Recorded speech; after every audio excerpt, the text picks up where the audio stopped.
আগামী 2 মাসের মধ্যে আমি যেমন আপনাকে বললাম, আপনারা একটা বড় প্রজেক্টের ঘোষণা দেখবেন। এই প্রজেক্টটা বাংলাদেশের সব বিভাগে, মানে উপর থেকে বাংলাদেশ দেখলে কি মনে হয় যে শিরায় শিরায় নদীগুলো একদম শিরার মতো মনে হয় না? তো আমাদের এই শিরার মধ্যে মিউজিক আছে।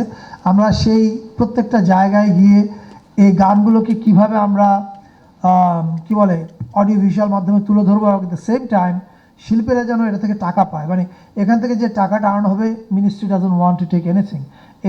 এই যে টাকাটা আসবে ওই শিল্পীরাই পাবে, এরকম একটা প্রজেক্টের কাজ আমরা করছি। সো আপনারা যদি এই পিআরও সিএমও এগুলোর কি বলে কম্বাইন্ড প্রপোজাল নিয়ে আমাদের কাছে আসেন, আমরা বিশ্বাস করি আমরা যে জিনিসটা ভাবছি সেটার সঙ্গে আপনাদের এই ভাবনাটা মিলে আমরা একটা বড় কাজ করতে পারবো বলে আশা করি। এবং আপনারা যদি বাংলাদেশের যে কোনো অঞ্চলে যান, দেখবেন যে কত বিচিত্র রকমের গান আছে যার অনেকগুলো হয়তো আমরা জানিও না। মাঝে মধ্যে হয়তো একটা ঢাকাতে আসে, এবং ঢাকাতে আসার পর আমরা দেখি যে oh this is an amazing song. Coke Studio যখন এটাকে রিমেক করে তখন আমরা বুঝতে পারি this is a brilliant song. তো এরকম ব্রিলিয়ান্ট গান আমাদের বাংলাদেশে হাজার হাজার আছে।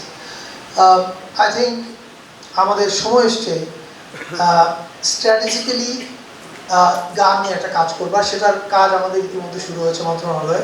সামনে হয়তো 2-3 মাসের মধ্যে আপনারা ঘোষণাটা দেখবেন।